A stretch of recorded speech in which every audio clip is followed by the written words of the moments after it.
Неге биз ошентип датчик бар подвалдарда жүрүшүбүз керек?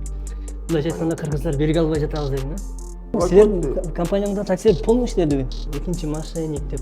Ушундай бул да бар, ушундай болот деп жазышыптыр да. Мал, сен оюңду мен сураган жокмун.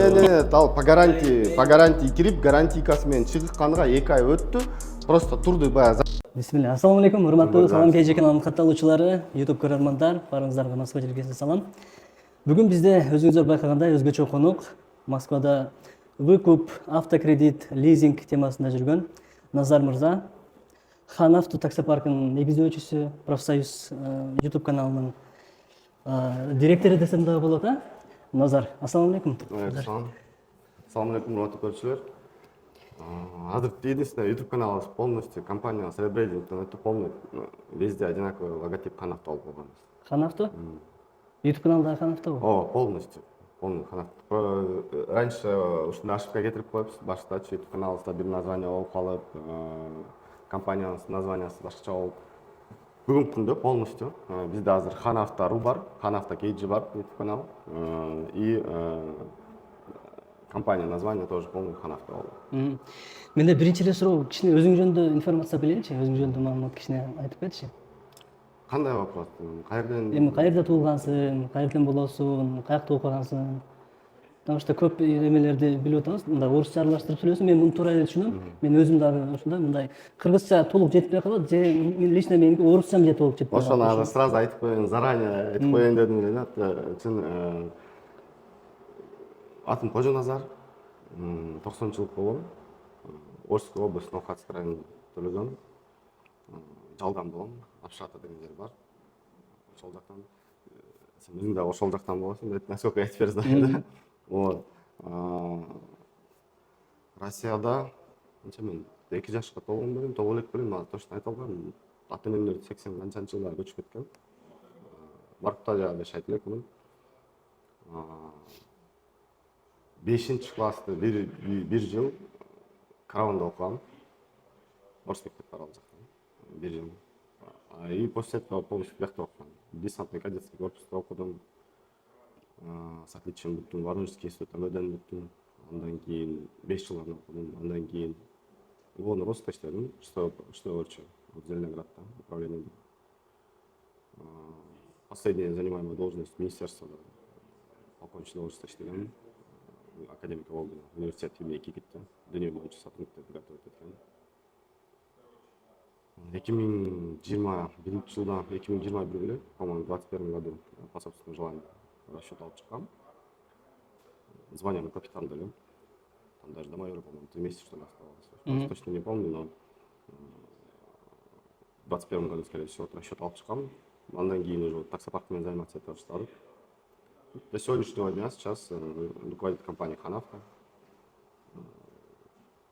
Компания у нас основной вид деятельности таксомоторная деятельность. Бүгүнкү күндө уже Кудай кааласа жакында Химкиде автосалонубуз ачылат. И продажа автомобилей болуп тоже заниматься будем. Бул сферада канчадан бери иштейсиң? Негизи эле 2016 жылдан бери вот именно машиналарды арендага берип таксимен заниматься этебиз. Келечегим атында компания оформление эле. Өзүм МВДде иштейт элем. Жардам берет элем, просто арендага сдавать этип машиналарды. Официально уже 2021ден расчет алып чыккандан кийин уже руководить эте баштадым компанияны. Туугандар, биз Назар экөөбүз бир жерден экенбиз. Почти бир райондан десем да болот. Бирок мен Назарды биякта көрүп отурам. Элдер ойлоп калышы мүмкүн да, бул подставной видео экен. Эми ар түрдүү адамдар бар да.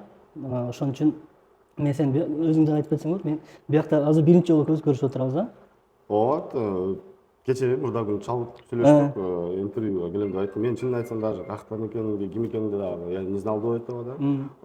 И часто вот блогерлер чалышып, там, келип тартып кетели, съемка кылалы, интервью алып кетели дешет. И мы всегда открытая компания, да, пожалуйста, без проблем. Вот. И кандай договорной эмес, мы друг друга не знаем, тааныбайт элек бул күнгө чейин. Сен мындай бул бизнесте көптөн берисиң, 2016 экен, почти 8 жыл болуп турбу? 8 жыл, почти 10 жыл. Ошо бизнесте экенсиң, сени көптөн бери YouTube'дан, башка жерлерден көрүп келебиз. Ошон үчүн сен мындайча айтканда медийный эле иштейсиң да. Ошон үчүн сенден элдер көп мындай сүйлөшкүсү келет, сенден маалымат алгысы келет. 2016-тан бери болсо канча машина бар азыр? Жаңы списоги жокпу? Количество автомобилей компаниядан, это коммерческие, не разглашаемая тайна. Примерно вот мурдагайда получается 60 машина чыкты. Bir айда в среднем жок дегенде 10 машина чыгат, максимально 50-60 машина чыгат bir айда. Стараемся вот именно ушундай темпте кетишти. Биз өзүбүздүн YouTube каналыбызда арендага чыгарган эмес, выкупка берген машиналардын көбүнчө чыгарабыз. Но опять же биз барлык видеолорду чыгарбайбыз да. Возможности нету, и адамдарга мындай одинаковый видео чыгарган тоже смысл жок да. Поэтому YouTube'да 10 машина, 20-30 машиналарын көрсөтөбүз чыгарткан, а общий массаны мы сегодня показываем. Общий масса айтылбайбы? Ну, смысл жок да азыр, допустим, общий массаны машиналарын айтып. Почему? Потому что желающие могут просто посчитать акыркы вот бир жылдын ичинде канча машина чыккан, да, и можно немножко умножить, да, тут цифры примерно можно без проблем можно считать. Но у нас сколько бы у нас машин не было, столько и проблем есть. Да? Люди, если я сейчас назову там цифру 1500-2000 машин, да, люди могут посчитать то, что адамдар ойлошу мүмкүн, блин, бияқта там компанияда 2000 машинасы бар экен, короче, да, и расходы не считаются, убытки не считают, да. И у людей бандай неправильное формирование болуп калат, да, понимание именно бизнеса. И плюс биз өзүбүздү дагы, допустим, сотрудниктерибиз даже, компанияда иштеген сотрудниктер, никто точно не знает количество машин. Ар бир сотрудниктерибизде там 100-150 машинадан прикреплен, от бир менеджерда от 100 до 150 машин может быть прикреплены, да. И у всех есть заместитель, есть начальник службы безопасности, да, заместитель руководителя, да, у них там по 300 машин, да, там могут быть прикреплены. Плюс у нас, получается, у нас есть основная компания Ханавто, да, плюс ИП бар, на каждый ИП тоже, получается, распределены автомобили, да, по площадкам распределены, 22 километр, 78 километр, да, СРП-молот, да. Все это делается для того, чтобы утечка информации кетпеш керек, да?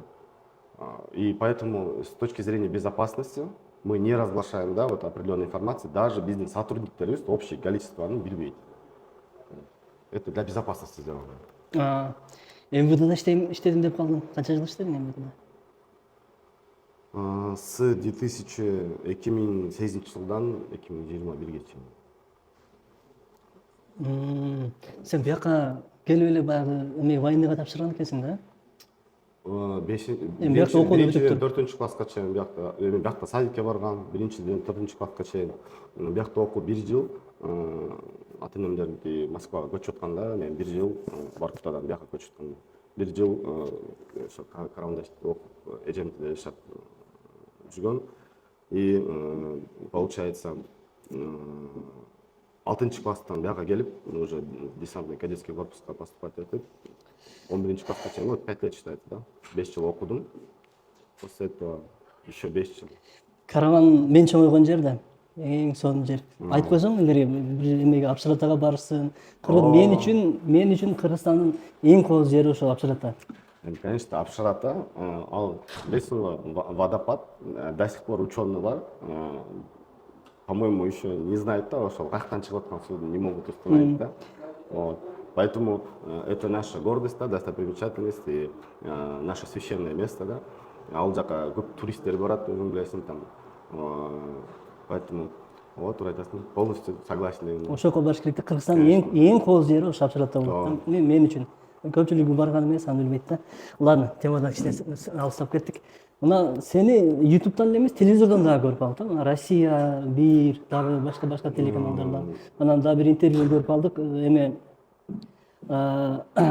неге немеден бизден интервью алат деп. Ошол неге силерден именно ошо телеканалдар силерден алат? Это жақында последний, наверное, Россия 24 телеканалда НТВ келді.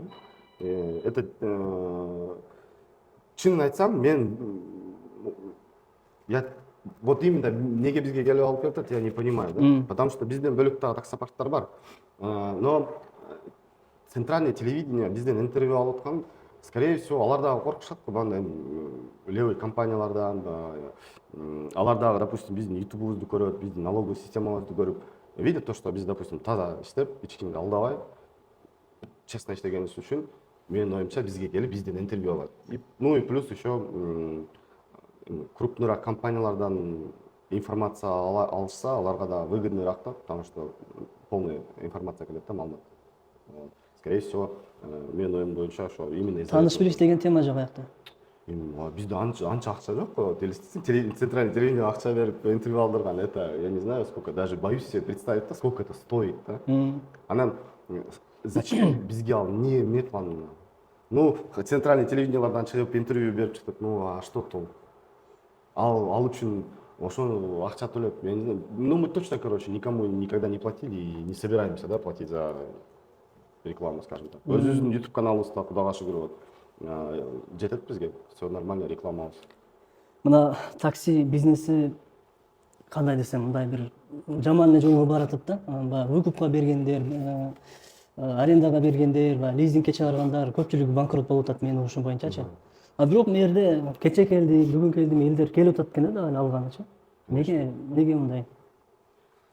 Если биздин YouTube каналыбызга кирсеңер, еще прошлый сентябрь, мурдагы жыл сентябрь мен YouTube'га видео чыгаргам, Кыргызстанда ишеп отуруп, жаңы закон чыккан 580.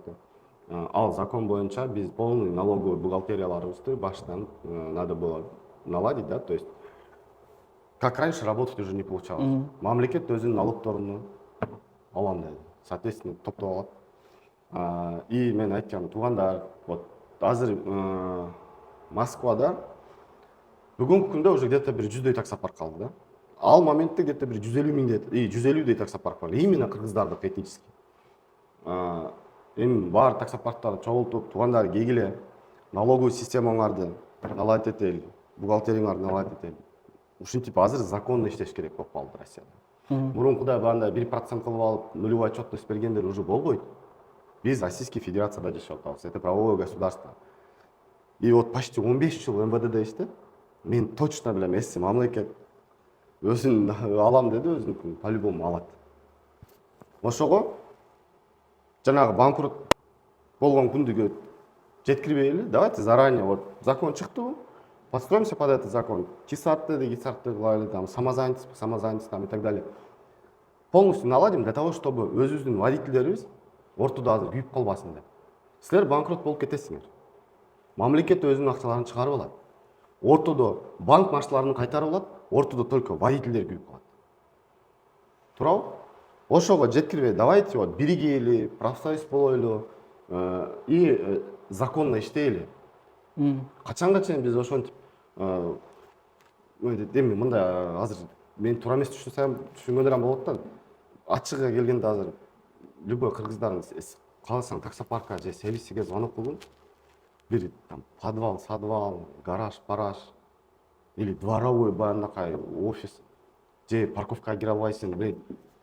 Кыргыздар чачылып жүрөт деген мааниде айтасыз. О, да, чачылып дагы жүрөт. И чачылганыбыздан дагы мындай азыр мен может туура эмес айтып коем, совсем эле политчылык болуп атат да. Вот кирсең грязь, слякоть. Неге башка улуттар нормальный сервис кыла алат? Неге башка улуттар нормальный таксопарк кыла алат? Неге биз ошентип до сих пор подвал-садвалдарда жүрүшүбүз керек? Ошону айтып суранып, туугандар, давайте мындай кылайык десек, ошо 150 таксопарктан профсоюзга келип бир 5-10 таксопарк кошулат. Калганы ошо күн келе берсин, короче, кыргызчылыкта. Ошо күн келе берсин, ошо күн, короче, эме кылабыз, сүйлөшөбүз. Мана ошол күн келди. Налоговый келип, баарын миллион налогторун илип салды. Таксопарктар банкрот болду. Ортодо опять кто пострадал? Люди просто пострадали, да, водительдер. А хотя мен бир жыл ар бир видеолорумда көрсөңөр болот, айтып келем, туугандар, андай кылбагыла. Мындай кылып иштейли, кегиле биригели, вот жегиле көрсөтүп берели, кандай кылып иштесе болот азыр. Как законно может быть? Каалсаңар жардам берейли. Пожалуйста. Но чынын айтсам, основной масса түшүндүрө алган жокмун. И азыркы болуп аткан күндөр, азыркы таксопарктар банкрот болуп аткандар, это вообще просто мындай орустар айтмайчы цветочки да. Азыр таксопарктар 2023 жылды жаба албай жатышат. 24 эч ким жаба албайт. Акыры барып чоң таксопарктар калат. Законно иштегендер, законно налогторду төлөгөндөр. Biz, допустим, полностью от этого закона иштейбиз, а медийный полностью компания любой проверкадан утулабыз. Но что будет с остальными? Мындайча айтканда кыргыздар бериге албай жатабыз деген, да? Уже кимди бириктиребиз азыр? Азыр мен бириктирем деп даже аракеттен кылбай жатам. Неге дегенде, биригебиз дегендер, во-первых, бирикти уже. Пожалуйста, аларга жардам берип, таксопарктарга көрсөтүп, будем подсказывать, никаких вопросов нет. А всех остальных уже мы не спасем. Почему? Потому что алар полностью 2024 жылды полностью налоговую систему нарушать этип келишти. Кантип аларга жардам беребиз уже? Эгерде ошол мурда сентябрда чыккан видео чыккандан кийин келип, давайте туугандар келгиле бирге иштешели, короче, түшүндүрүп бергиле, как налогторду төлөш керек дегенде, анда бизде шанс бар эле. Сейчас все, шансов нет их спасти. Поэтому бул дальше будет продолжаться, дальше таксопарктар даже, менин оюмча, не только кыргыздардыкы эмес, орустардыкы да, любой башка улуттук, да, дальше банкрот болот. В итоге все равно только крупнылар калып калат. Таксопарктар иштеп аткандар банкрот болот деген, да? Кичине таксопарк. Менин оюмча 90% парктар. Потому что эч ким ишенген эмес то, что ушул күнгө келет деп. Мен каждый раз, допустим, эсиңерде 1 жыл мурун эмес, 2 жыл болду, 2 жыл мурун кисарт чыккан, а? Кисарт чыкканда туугандар келгиле, кисартка заранее даярдап документтерди. Мой налогды госуслугадан подтверждение кылып коелу.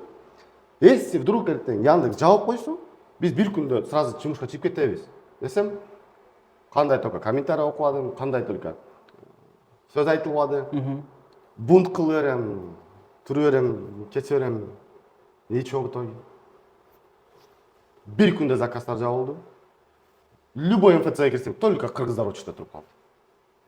Бир күндө, бүгүнкү күндө 114 000 машина активно Московской области ишке чыгат. 114 000 ичинен 85 000 кыргыздар. Элестеп койсоң. Бир күндө. 85 000 такси чыгабы күнүгө. Бир күндө 85 000 кыргыздар чыгат. Общественная организация по развитию таксида, мен азыр ошол общественный советте руководитель подразделения иностранных водителей. Москва, Московской области водительдерге атышат это. Сайтка сурайын дедим эле. Сайтка кирсең, у меня там полная информация бар. Вот. И я точно знаю, да, сколько машин выходит на линию, сколько машин работает в день. И полный кыргыздар бардыгы баягы кисатка очередке туруп калды. Биздин водительдер четко сразу жумушка чыгып кетти. И мен күнүгө жок дегенде 20-30 баланы өзүм алып барып МФЦга. Мен МФЦга кирсем эле бечара бала катындар сүйүнүп кетет да. Бир кабинет берип, компьютер берип, өзүм отуруп алып, өзүм балдарды подтверждение кылат элем.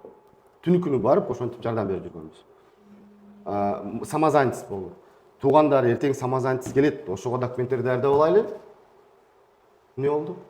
Самозанятость кийин налог санайт, самозанятость болбойт, тиги болот, ал болот, бунт кыла берем, митинг кыла берем, ничего толку.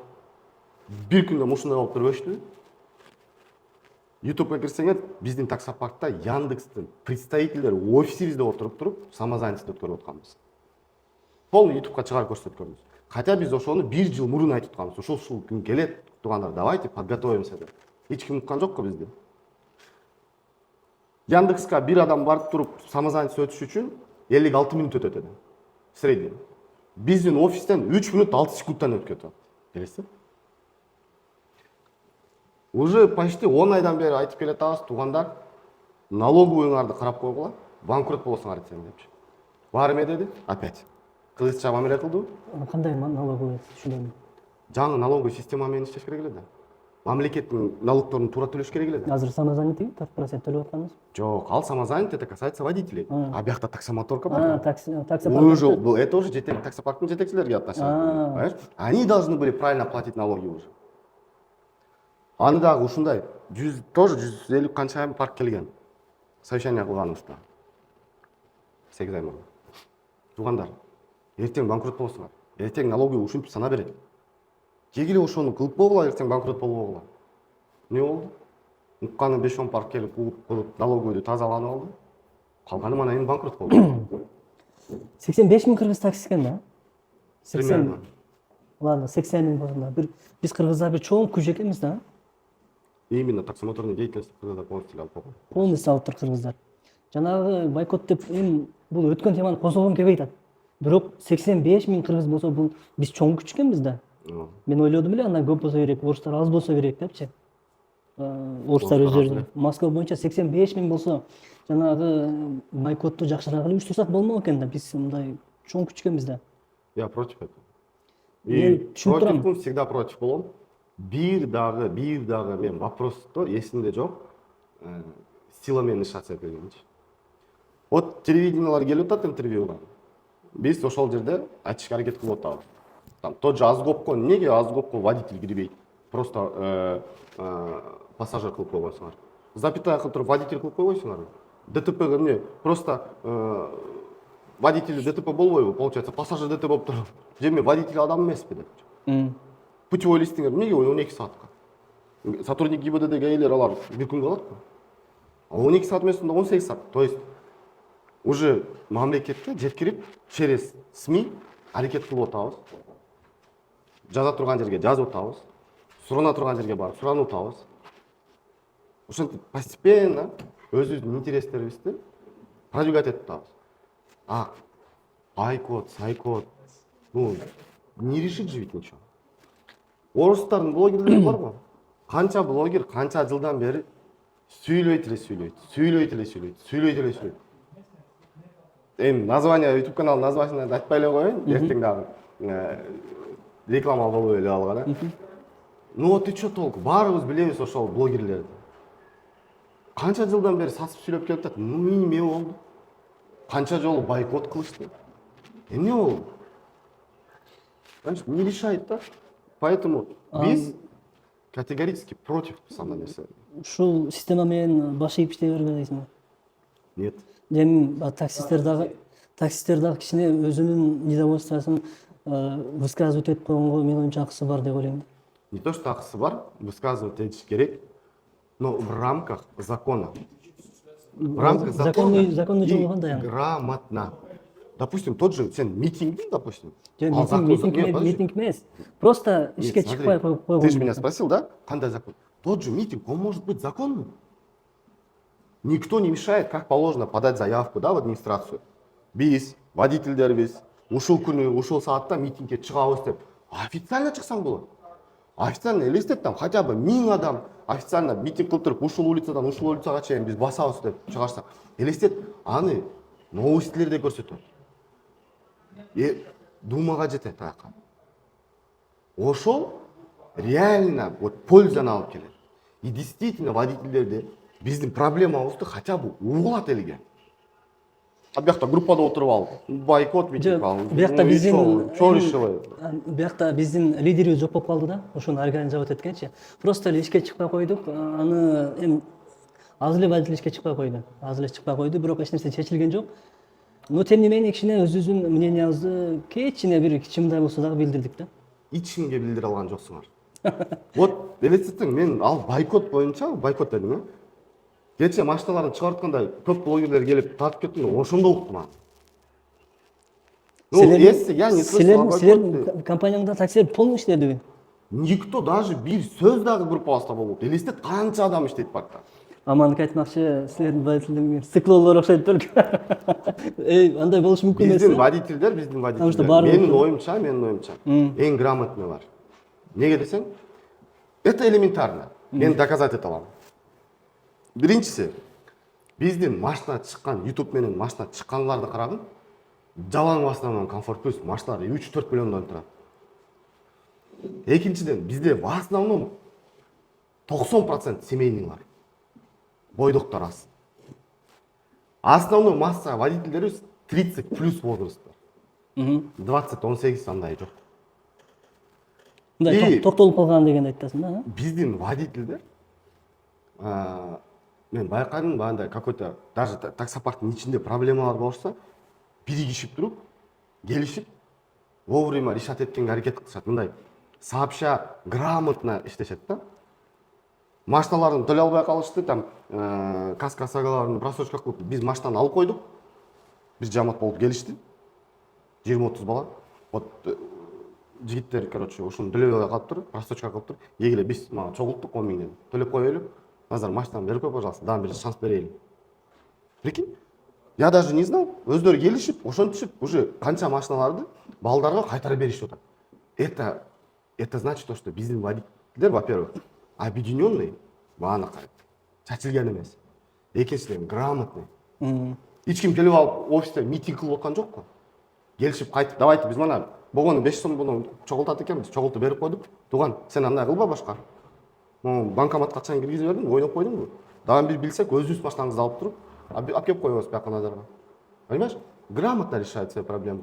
Я уверен, то, что биздин водительдер дагы аны көргөн, угушу мүмкүн то, что типа вот бойкот болот, болбойт экенчи. Но уже возраст не тот, когда просто ради хайпа бирөө айтып чыгып, кто-то хайпует на этом, биздикилер жин эмес дагы не ведутся. Вот откровенно говорю, да? Я за это своих водителей, которые у нас работают, очень уважаю, если честно, да? Вот я никогда этого, кстати, не говорил. Я вот всем видео биринчи жолу азыр айтып атам. Максимально за это вот у меня очень большое уважение к нашим водителям. Поэтому и водительдердин я уверен, то, что если без азыр даже в сторону грамотности карасак, у всех высшее образованиялар, да, машинаны окугандар. И бизде просто какой-то блогер или какой-то хайпажор, короче, жөн эле отуруп тургуза албайт ордубузданчы. Биз митингге чыксак, как положено, бүт центральный телевиденияларды көрсөтүп туруп чыгабыз. Законно. И өзүбүздүн оюбузду мамлекетке жеткиришке аракет кылабыз. Группада отуруп алып, секретарь, я лично уверен, что любой разумный бізді видеозды азыр көрген адам, я уверен, что меня поддержат, да, в этом. Ладно, бойкот темасы бүтті эми, но тем не менее, жарымы колдоду, жарымы колдободу. Жарымы? Канча билбейм. Процентный отношение айтса, 100% кыргыздардан, 0,1-0,2%. Элестер. Ушунча эле чыкпадыбы? Конечно.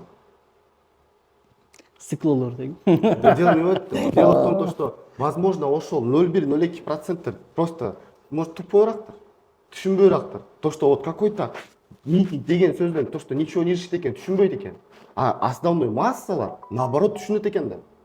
Если митинг болса, конкретно митинг болуш керек. Если биз бир нерсени, допустим, өзүң айтып атпайсыңбы? Бир нерсени азыр айтып чыктыкпы? Должен кто-то руководить этим, правильно? Кто-то должен. Башчы болбой калды да. Ну вот, понимаешь? А это значит то, что наоборот жакшы экен. Неге дегенде, вот ана көрсөтүп койдум, то, что бизде все-таки основной масса водительдерибиз адекватный экенин. Ладно. Эми канча водитель выкупты бүтүрдү? Эми примерно цифрасы. Вот прошлый месяцте канча бир 10 машина чыкты окшойт. Эртең ушул жумада тоже, по-моему, 2-5 машина чыгат.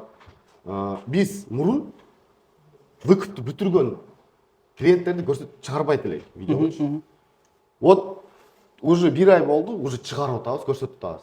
Неге дегенде биз дагы эле түшүнүп турабыз, то что водительдерди и YouTube'да комментария жазгандарыңызды ким выкупты бүтүрдү көрсөтүп койгула. Силерден машина өтө көп алышып атат, ким чыгарып атат дегендерди окуп атабыз. Пожалуйста, теперь стабильно ар айда бизде видео чыгып турат, обязательно хотя бы бир видео выкупты бүтүргөнүнү, и бизде жанагы видеолор бар го, 3 жыл мурун тартканда, берип аткандар. Ошолорундан таап туруп көрсөтүп, то что вот берип чыгарып атабыз деп, ошентип мындай чырайлуу кылып видео кылып тартып чыгарабыз. А так точно я не смогу сейчас сказать, да, потому что, допустим, в прошлом месяце 10 адам машинаны чыгарса, ал жерде всего лишь экөө биздин атыбыздан чыгарып кетти машинаны. Калганы просто переоформить этип, дагы кайтып биздин атыбызда калтырып коюшту. И еще 2 бала сатып беришти машинасын. То есть бизде биз действительно тартпайт элек. Но теперь эми тартып чыгарабыз. Түшүнүктүү. Эми сен дагы көрүп атасың, угуп атасың. Акыркы моменттерде мындай чырлар көп болуп атат мына такси сферасында. Ошолорду арасында сен дагы барсың. Эми кантип аккуратно айтсам экен, что ал адамдын атын айтпай эле койсом, потому что мен жакында интервью алып келдим. Может көрдүң, может ошол менен бирге жүрүшөт, ошондой эле бала деген сөздөр дагы бар экен да.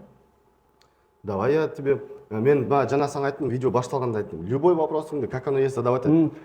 Менде элден эч кандай секрет пекретим жок. И Түшүнүп турам. любой нерсени мен сага, я тебе проще сделай, да. Сен айтып аткан азыр, ты, если не ошибаюсь, таксопарктардан сен төлөгөн дегенди тилди койгансың, туурабы? И я тебе так на этот вопрос отвечу. Мен эч качан аны тааныбайм деп, или там сүйлөшпөйм деп, я никогда не оправдывался, да. Я нормальный, во-первых, я нормальный мужик, да. Өзүм, я за свои слова всегда отвечал, да. Плюс я военный человек, да, офицер. И никогда, банда страусқа окшоп башымды эч жакка бекитпейм. За, как бы, скажем так, сделанные всегда отвечу, да, как положено. Таным, знаю, общались, никогда не буду этого отрицать. Бизнес-то, у него свой бизнес, да, у меня свой бизнес. У человека есть действительно проблемы, да, испытывает. Но мен уже бұл күнге чейин айтып келбедим бе? Ушул күн келет, андай кылып багыла деп.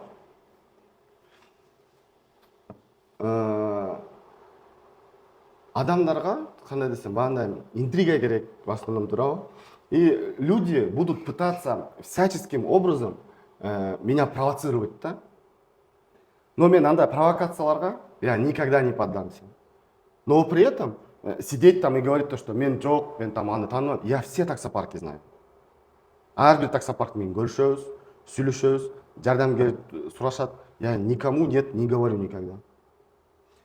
Отрицать, сидеть то, что я там никогда там не общался с ними или не виделся, ну это тоже глупость-то. Но при этом четкое понимание болуш керек. Давай я тебе на примере объясню, да? Канча строительный компания тааныйсың? Ипотека берген кыргыздарды. Кыргыздардыкы? Кыргызстандан. Российский строительный компаниялар? Кыргызстан. Кыргыздардыкы? Планета 312. Как раз ушул темасын айтып койдум. Биздин кийинки интервью Зарита Ахматова болот. Недвижимость боюнча суроолоруңуздар болсо комментарий калтырып кете бересиздер. Мен жеткиргенге аракет кылам. Зарита Ахматова жерге барам эртең пятница күнү буюрса. Вот видишь, я тебе даже подкаст тебе, короче, да? Планета 312 эжени тааныйм. Самара Нарматованы тааныйм. Умар Кыргыз тааныйм. Видишь? Алар кандай посредникпи же билбейм, компания да? Ну ты разберешься, короче, да, интервью, да? Мы не будем сейчас вперед забегать. Мен айтайын дедим эле. Канча строительный компаниялар азыр банкрот болуп, элдер күйүп кетип атат акчалар. Ипотека квартира алышып болду, жок, квартира дагы жок, акчалар дагы жок болду. Но это не значит то, что ипотека токтоп калып аткан жокку. Квартиралар, үйлөр токтоп калып аткан жокку, курулуп атат, элдер алып атат. Просто тазаланып атат да. Чоң компаниялар калып атат. Законно иштегендер калып, незаконно иштеген компаниялар күйүп кетип атат. Ачык эле сөз. И поэтому менин оюмча элдер баары жокту түшүнүп эле турушат. Да, есть компании, которые не хотят работать законно, есть компании, которые делают ошибки. Это бизнес, и они банкротятся. Но биздин компаниями параллель проводить эткенде, сам подумай сейчас, смотри, мы первый таксопарк, который в Ютубе, медийкада чыгып 1 миллион акча өзүм честностьума койгон. Любой адам ушул офиске келип туруп, Назар, мына водительди сен алдап, машинаны алып койдуң, или какой-то причина кылып алып койдуң деп көрсөтө алса, 1 миллион акча сеники. Любой водитель таап келген. Канча жылдан бери иштеп атат. Я был первым, кто это в медийке в Ютубе высказал. Мы первый таксопарк, который имеет свои офисы в автосалонах. Мы первый таксопарк, который сделал трейдинг. Первый таксопарк, который сделал автокредит. Первый таксопарк, который заключил договор с автосалоном. У нас теперь, собственно, автосалон жакында вот Химкиде өзүбүздүн автосалонубуз ачылып атат. По всей России работаем. Вот сколько всего я за 5 минут сейчас назвал, где мы первые, да? И явно мы там точно работаем законно, точно никто из нашей компании не собирается ни банкротиться, там, ни это самое, да? Да, мы ужесточаем свои правила. Почему? Потому что машина көбөйгөн сайын, вот, допустим, 25-числодо 343 машина нарушение кылыптыр. 343 машина вовремя платеж төлебөгөн бар экен, вовремя первоначалкасын бербей койгондор бар экен, таксопаркта иштебей койгондор. Короче, я должен был забрать 343 машины в прошлом месяце эле. Бир күндө элестет. Ошол 343 машинадан баарын чакырып туугандар, вот ушунча нарушение кылдыңарбы? Биринчиден, карыздарыңар төлөгүлө. Экинчиден, карызга башка минбейсиңер. Акыркы айын төлөйсүңөр. Азыр бизде кандай водительдер карызга бир ай минип туруп, андан кийин төлөшөт да, ошол минген күнүн. Вот нарушительдерге андай болбойт. Бир айын вперед төлөйсүңөр, анан минесиңер. Төлөйсүңөр, минесиңер деп условияларын алмаштырып, машиналарды алып койгон жокмун. А так мен машинаны алып койгон ниетим болсо, элестет, мен бир күндө канча машина алып болуп калышым мүмкүн эди. Но мы так не сделали. Дали еще раз всем шанс. И даже ошондой шанс бергенибизде дагы 63 бала все равно төлөбөй койду. Все равно ошол машиналарды алыш керек болду. Миллион алыш үчүн эмне кылыш керек? Бир водитель табышың керек. Назар мени алдап, машинамдын акчамды алып койду деген. Алып келесиң, видеону тартып келесиң, прямой эфирге 1 миллион акча сен. Мен бияка интервью келатып изучать этесиң да, любой адамдычы. Изучать этип ошол жерде суроо немелер көрсөм, жазышыптыр да элдер. Көп бир 100 адам жазыптыр, алып койду. Бул эми айта берейин ушунча болду. Бул экинчи төлөгөн, экинчи мошенник деп. Ушундай бул да барып ушундай болот деп жазышыптыр да. Ошолордун арасында жокпу баягы эметкендер? Туура эмес. Смотри. Же алар жөнүндө кнопочный Эгерде андай болсо, ал адам биринчи офисиме келбейби да уже. Ал биринчиси. Мен алдырып койдум деп. Ооба, экинчиси. Мен сага бияка келгичем, уже YouTube каналда мага карап. Азыр киребиз YouTube каналга, видеого. 2 саат мурун Назар машинаны алып койду деген видео чыкты. Көрдүм анда. Кайсы компания машинаны алып койгонун тартып чыгарат? Но мен даже вот агын ак, карасын кара кылгандай эле машинаны алып койдумбу? Алып койгон, эмнеге алып койдум? Кантип алып койдум? Өзүбүздүн көрүүчүлөрүбүзгө бар жокко как положено отчет берип туруп видеону чыгарып койдум. Элдер өздөрү решать этишет. Мен правмынбы, мен не правмынбы? Туура. И комментария жазгандар, жандай диванный критиктер, эксперттер, если действительно бир дагы адамды мен алдаган болсом, уже давно биринчиден офиске келет да. Экинчиден, эми бизде дагы эле конкуренттерибиз бар. Биздин дагы эле мындай врагтарыбыз бар. Элестет, мен уголовный рост иштегенде эле уже канча өзүмө ал адамдардан отуруп, может, у кого-то уже сроки закончились, они же вышли уже на свободу, понимаешь? У меня хватает тоже врагов, да? Вот. Но я за свою службу ни разу не заморался, да? Бирда, взятка. Я был самым молодым лейтенантом, который на полковничью должность министерства пришел, биринчи кыргыз болуп койду. И если бы я где-то не по чести, не по совести иштегенимде, никто бы не это самое.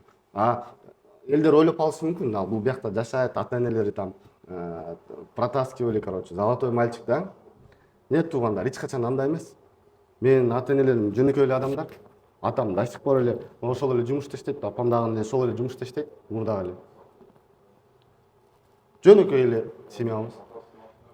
Биринчи иштеген первый работам ошо 6-класс эле. Почта Россияда иштейт элем. Биринчи зарплатам 2,5 мың рубль болгон. Саар менен саат 5-те почтага барат элем. Саат 7-ге чейин газета разносить этет элем. Москвада? Анан мектепке барат элем. Ал биринчи ишим. 6 жашындабы? 6-класс. 6-класс. Кафелерде кийин окуп жүргөндө таксиде иштеген периоддо, кафелерде охранада иштегем, клубтарда охранада иштегем. Даже ишенесиңби, любой подъездге кире алам. Неге десең? Любой подъездин канчанча этаждар таза экенин, коробкалар кандай ыстык экенин, жылуу экенин билем. Кантип ойлойсуң неге? Жана газета таркатып жүрүптү. Нет, просто жашоомдо ошондой убакыттар болгон, подъездерде жашап жүргөн күндөр. Ошондо мен дейм.